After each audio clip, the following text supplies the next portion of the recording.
போட்டுடலாம்ல? போட்டுடலாம். குக்கிங் எடுத்து போட்டாச்சு. இப்போ இது அவ்வளோதான். வந்து ஒரு 1/4 மணி நேரம் 10 நிமிஷம் இல்லை, 10 நிமிஷம் 10 நிமிஷம் வைக்கணும் சிம்மில். 10 நிமிடம் சிம்மில் வச்சு அதுக்கப்புறம் நம்ம வந்து அடுப்பை ஆஃப் பண்ணிடலாம். அதன் பிறகு நமக்கு சூப்பரான வெஜிடபிள் பிரியாணி ரெடி ஆகிடும். வெயிட் பண்ணுங்கள், எடுக்கிறப்ப காட்டுறேன். இப்போ நம்ம ஓப்பன் பண்ண போகிறோம்.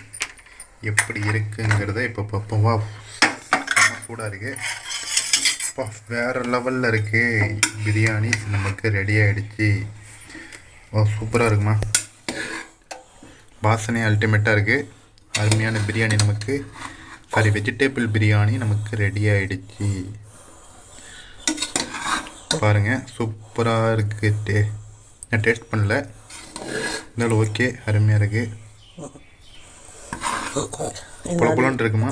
பரவாயில்ல. இந்த வெள்ளை வெள்ளையாக தான் இருக்குமா சாந்து, அது கிண்டணுமா? கிண்டி வச்சா தான் சரியாக